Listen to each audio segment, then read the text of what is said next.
Hoje nós não tivemos uma enxurrada, mas uma verdadeira avalanche de dados ruins em relação ao andamento da economia. Por mais que se procure um dado positivo, o fato é que nós vivemos mesmo uma das piores crises da história, uma desaceleração forte de atividade, avanço da inflação, desorganização das contas públicas. Vamos começar pelo dado do desemprego, que é um dos que mais preocupa, até do aspecto social. A PNAD contínua divulgada pelo IBGE, referente ao trimestre encerrado em agosto, registrou um avanço do desemprego para 8,7%. No mesmo período do ano passado, o desemprego estava em 6,9%. Houve uma queda do rendimento médio de 1,1% e, neste período, o IBGE registrou um corte do emprego formal de 1 milhão de pessoas atingidas. Mas esse dado é desatualizado. Nós já tivemos números mais recentes do CAGED que apontam o desemprego em 12 meses, desemprego formal, corte de vagas com carteira assinada de 1 milhão e 200 mil postos. E aí nós tivemos também a divulgação do IGPM, o chamado Índice do Aluguel, que registrou uma variação de 1,89% em outubro. Houve uma disparada forte com aumento de preços tanto no atacado como no varejo. O avanço maior foi do atacado, que tem até repercussão da alta do dólar na formação de preços de matérias-primas. Isso encarece o custo de produção das empresas. No varejo nós tivemos o encarecimento do custo de transportes, foi um dos itens que mais pesaram, mas por aumento de tarifa de ônibus em algumas regiões, já que esse índice é nacional. E o IGPM, como eu disse, é o índice do aluguel, ele serve como referência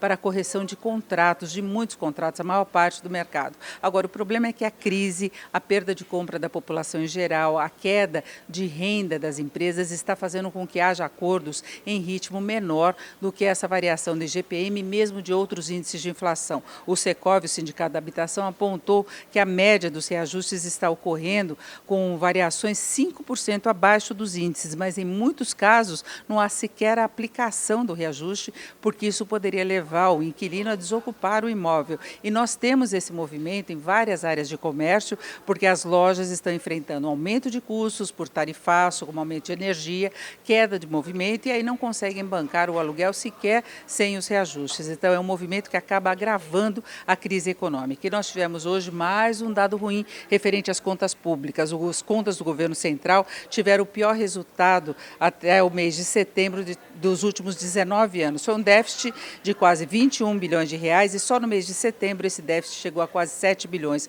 Por aí, na verdade, não há novidade. O governo, nesta semana, já admitiu que o rombo no fechamento do ano deve ficar em torno de 51 bilhões de reais, sem considerar as pedaladas fiscais, que é uma questão em aberto. Então, o governo não sabe exatamente qual é o tamanho do rombo. Aí, se ele incluir a dívida pública, a coisa se multiplica por centenas, por vários bilhões de reais, se fala em alguma coisa acima de 500 bilhões de reais de rombo. Isso incluindo, como eu disse, o endividamento do governo. E para fechar toda essa lista de dados ruins, nós tivemos a divulgação da ata da última reunião do Copom, do Comitê de Política Monetária do Banco Central, quando ele decidiu manter a taxa básica de juros da economia em 14,25% ao ano. E o próprio Copom admite que as incertezas em relação às contas públicas acabam dificultando o controle da inflação, além do aumento de preços administrados, que vem muito mais intenso do que se esperava. Então é isso, está aí essa enxurrada, essa avalanche de números negativos que eu falei que tivemos